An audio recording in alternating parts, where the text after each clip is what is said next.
Right now on Good Morning America First Look, a government shutdown now looming less than 24 hours away. A controversial post from President Trump overnight as Democrats demand health insurance subsidies and a new spending bill. Neither side appears willing to budge.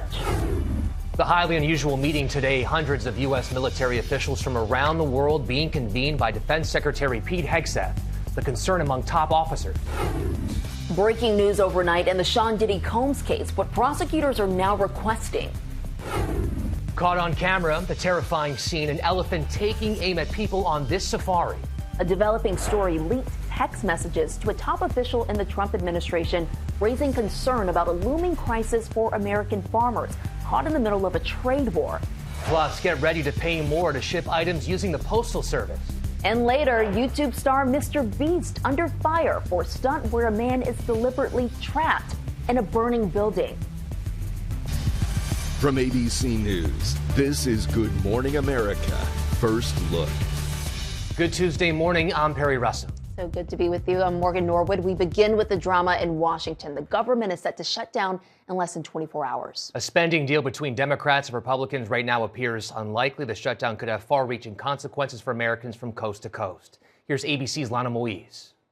This morning, time is running out to prevent a government shutdown at midnight tonight. Republicans are pushing for a short-term funding fix to keep the government running until November 20th. But Democrats are demanding a new bill that reverses cuts to Medicaid and prevents health insurance premiums from rising. President Trump sat down yesterday with top Democrats for the first time. It was a frank and direct discussion with the President of the United States and Republican leaders, but significant and meaningful differences remain. I think we're headed to a shutdown because the Democrats won't do the right thing. ABC's Rachel Scott asking the vice president this. So just to be clear, is there room for negotiation here with Democrats? They had some ideas that the president thought was reasonable. What's not reasonable is to hold those ideas as leverage and to shut down the government unless we give you everything that you want. Overnight, President Trump sharing a deep fake video depicting Senate Minority Leader Chuck Schumer and House Minority Leader Hakeem Jeffries making false claims about their demands. Jeffries firing back, saying bigotry will get you nowhere. The funding bill needs 60 votes to pass the Senate, meaning Republicans need 7 Democrats to join them. Senate Majority Leader John Thune plans to force the Senate to vote today over and over again, looking to get Democrats on the record, saying, at some point, they're just going to need to keep voting it down. They have the ability to, right now, to say that we're going to keep Medicaid and the subsidies to the Affordable Care Act in place. They're trying to use this as a leverage point to achieve a radical leftist agenda. If there's a shutdown, essential government employees like air traffic controllers, TSA agents, and members of the military could be required to work without getting paid. You're just getting kicked in the teeth left and right all the time from, the government that you've spent your life dedicated to. It gets tiring after a while. So it's hard. It really is. They want to show up and they want to do a good job and they want to be honest, hardworking Americans. And they're getting caught in the middle of this political rhetoric. A government shutdown could lead to more than just furloughs. The Trump administration is considering mass firings, eliminating jobs of people working on programs not consistent with the president's priorities. Morgan, Perry. And the clock is certainly ticking. Lionel Moise, thank you. Well, a highly unusual meeting of military brass is planned for today at Quantico, Virginia. Defense Secretary Pete Hegseth and President Trump will address hundreds of U.S. generals and admirals, some from all around the world. Now, sources say Hegseth will discuss the importance of the warrior ethos and new grooming standards requiring most service members to be clean-shaven. The Washington Post reports top officers have expressed concerns about the reordering of military priorities. That meeting could cost millions of dollars for transportation and security, and it's being live streamed. And that's raising questions as to why it's not a virtual meeting. The world is waiting to find out if Hamas will agree to a peace deal unveiled by President Trump. Prime Minister Benjamin Netanyahu says Israel is on board with a 20-point plan aimed at ending the war immediately. It calls for the release of all hostages. Israel would not be allowed to occupy Gaza and must withdraw their troops in stages. Gaza would be governed by a Palestinian committee overseen by an international board with President Trump as chairman, and Hamas must agree to have no role in governing. Netanyahu issuing this threat to Hamas if it rejects the deal. Israel will finish the job by itself. This can be done the easy way, or it can be done the hard way, but it will be done. Netanyahu also apologized to Qatar for a recent military strike targeting Hamas leaders there. The police in Michigan are not yet confirming a possible motive for the deadly shooting and fire at a Mormon church Sunday.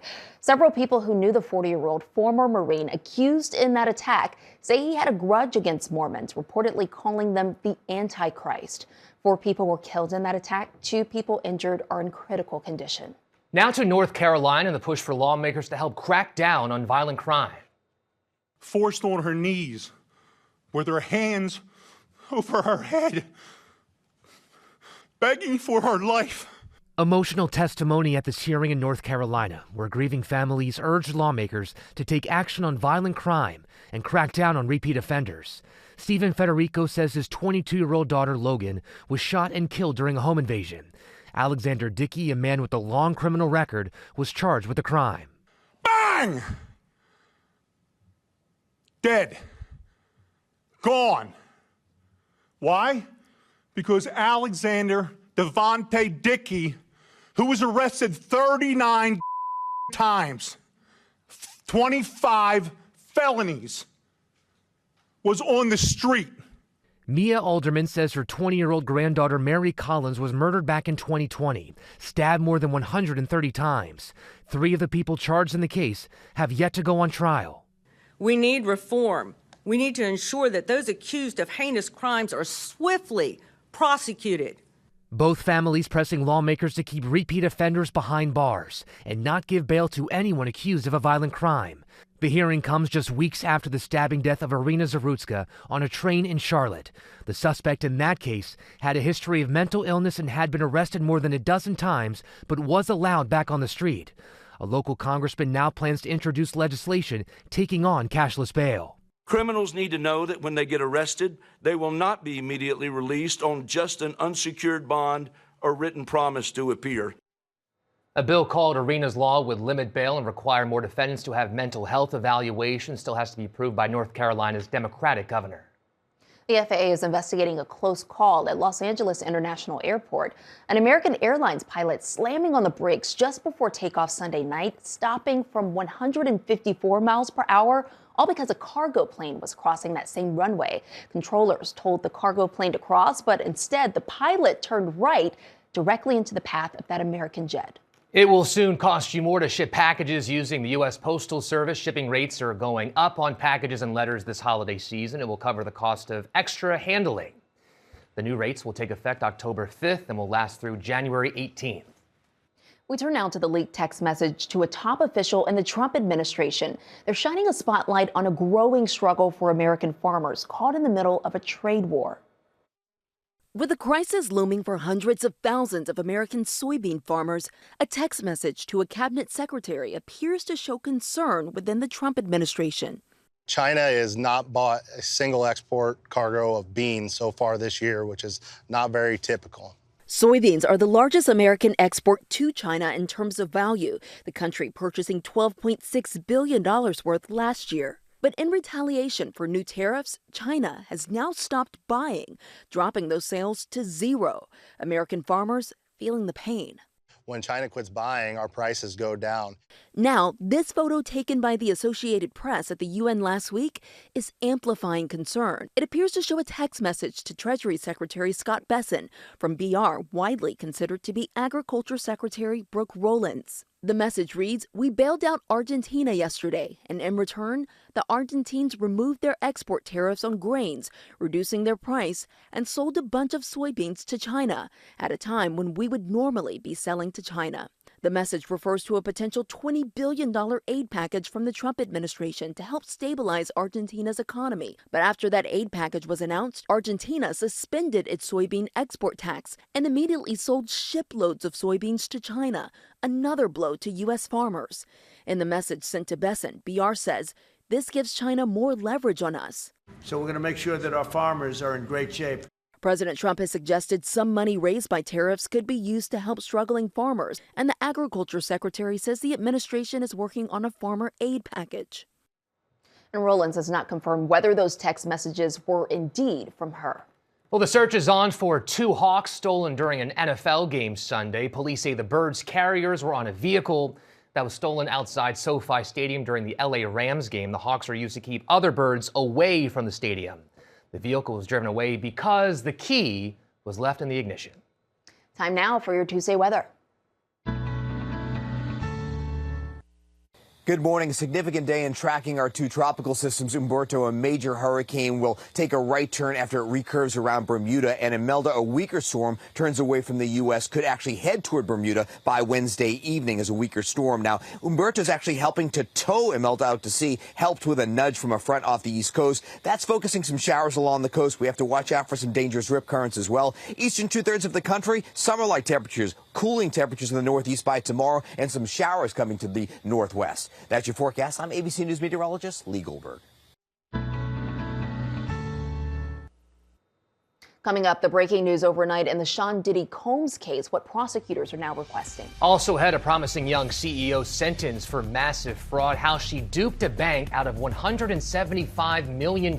And next, the terrifying scene, an elephant taking aim at people on the safari. Thanks. Back now, and you have to see this video. An African adventure taking a terrifying turn as an elephant charges directly at a group of tourists in Botswana.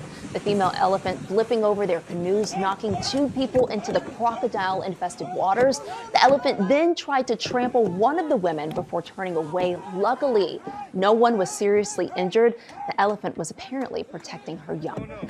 Well, prosecutors say Sean Diddy Combs deserves at least 11 years in prison. He will be sentenced Friday after being convicted on 2 prostitution charges during a sex trafficking trial. The 11-year recommendation came in a memo from prosecutors to the judge. Combs' attorneys are calling for the sentence of what amounts to time served. We turn now to a once promising CEO sentenced to prison for a massive fraud. Her victim, the biggest investment bank in America.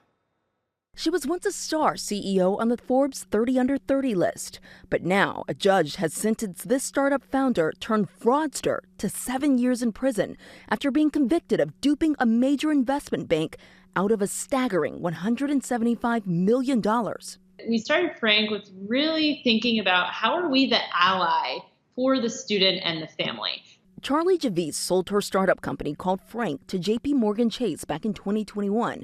At the time, she claimed her company, which helped streamline the financial aid process for low-income college students, had millions of users.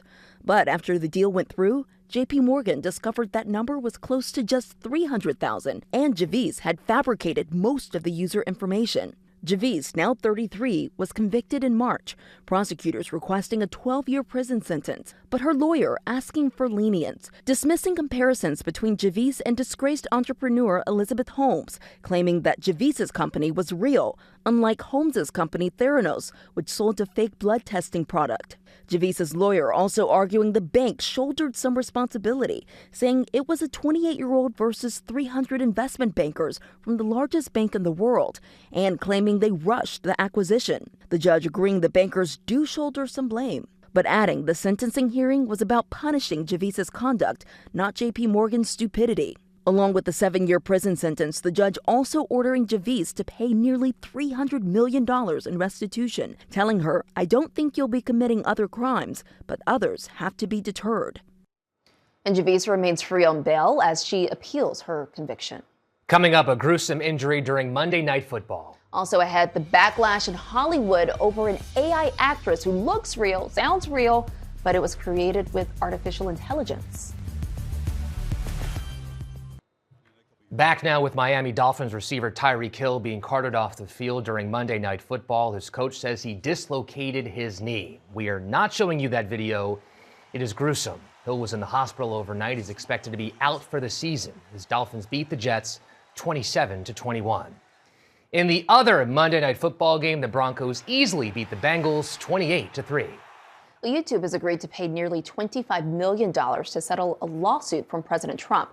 Trump was suspended from the platform after the January 6th attack on the Capitol for uploading a video that violated its policy on inciting violence. Trump claimed the ban violated his free speech. Most of the settlement money will help pay for the new White House ballroom. Now to Hollywood and the backlash over an actress who looks real, sounds real, but is not real. This morning, Hollywood actors speaking out, responding to reports that multiple talent agencies are interested in signing an AI actress. I'm built on everything that came before me. Tilly Norwood might seem like any other aspiring actress. She has an Instagram page showing off her screen tests alongside candid moments. Tilly Norwood, 100% AI generated. She even posted this video on Facebook, which she says features her first on-camera role. Let's get to know each other, and thanks for watching. But Tilly Norwood is not a real actress. She's a character generated by artificial intelligence. Her creator says she's getting very real attention. Elaine Vander Velden runs the AI talent company that made Tilly. She says, when we first launched Tilly, people were like, what's that? And now we're going to be announcing which agency is going to be representing her.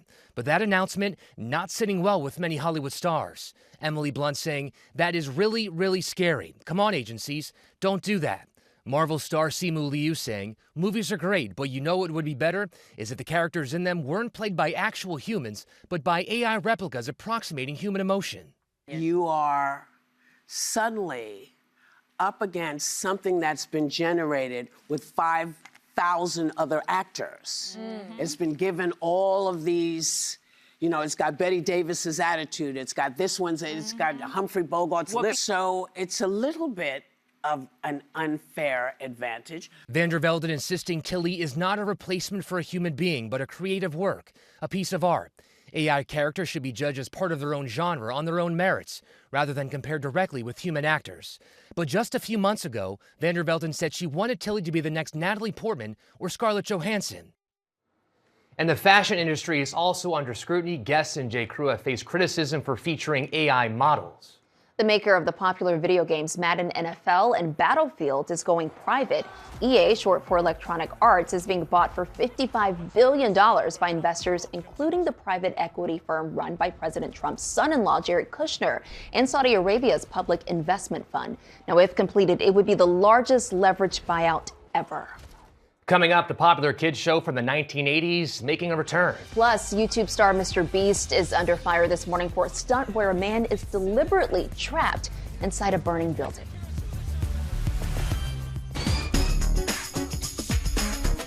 Time to check the pulse. We begin with YouTube's most watched creator defending his latest video. You may know him. He goes by Mr. Beast, and his newest video features a stuntman and a series of challenges, including an escape from inside a burning room, all for $500,000 cash. It has more than 50 million views, but has been criticized as irresponsible and dangerous. But Mr. Beast says several safety measures were in place, including specialists who could have turned off those flames at any moment.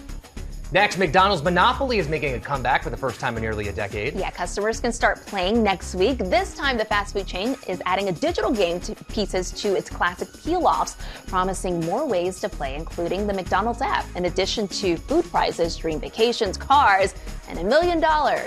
So the game the game also comes with new safeguards after a scam was uncovered in the early 2000s that stole nearly $24 million in prizes. Well, next, a beloved children's show is returning with a new host. Reading Rainbow is coming back. Butterfly in the sky, I can go twice as high. Well, new episodes of the show will be rolling out on YouTube's Kids channel. This time, a librarian influencer who rose to fame on TikTok will be hosting. California librarian Michael Theetz, who was recently profiled by our Danny New right there on the right, will take the reins from LeVar Burton, who hosted the show from 1983 to 2006. Exciting. And finally, a gaming icon is retiring. Shirley Curry, better known as Skyrim Grandma, became a star online in her 80s playing the hit fantasy game Skyrim. Well, her gentle personality won her millions of fans, and she'll even appear as a character in the game's upcoming sequel. But now at age 89, she says it's about time to hang up the controller. Gaming is for everybody. It's not just for the kids. The grandmas can play too. Love it. Top headlines coming up. Checking more top stories, a dramatic rescue. 38 students and adults have been trapped in the rubble of a school that collapsed in Indonesia. The Islamic boarding school was under construction. At least 3 students are confirmed dead. Crews have been running oxygen and water to those still trapped under the concrete. The government could shut down at midnight tonight. Republicans and Democrats are showing no progress when it comes to reaching a deal on a new spending plan. A listeria outbreak linked to recalled frozen meals sold at Trader Joe's and Walmart is now blamed for 4 deaths. They include linguine with meatballs and fettuccine Alfredo. ChatGPT has unveiled new parental controls after a lawsuit brought by parents of a California teen. They claim the chatbot led their son to take his own life. Today's weather: rain on the southeast coast and rough surf as Imelda spins out into the Atlantic, and more rain in the northwest. Well, finally, a gladiator fight, not in the Coliseum, but in Central Park. Danny New was there.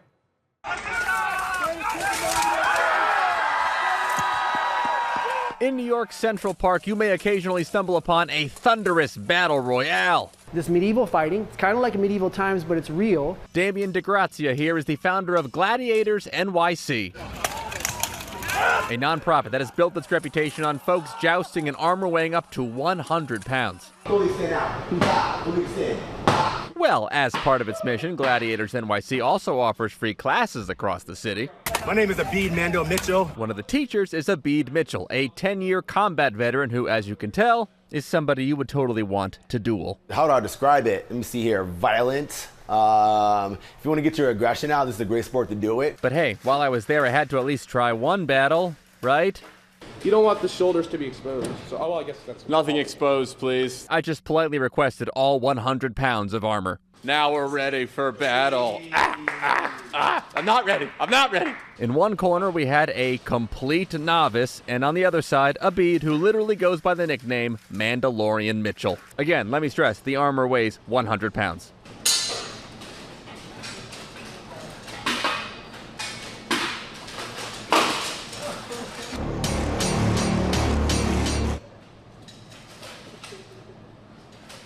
Ooh, using the wall. How resourceful. Fortunately, Abid honored my mercy, and see, I came away from our showdown totally unharmed. Thankfully, Gladiators NYC is about camaraderie first. You know, the community here is like amazing, and that's something also I missed, you know, being out in the military, which I got here.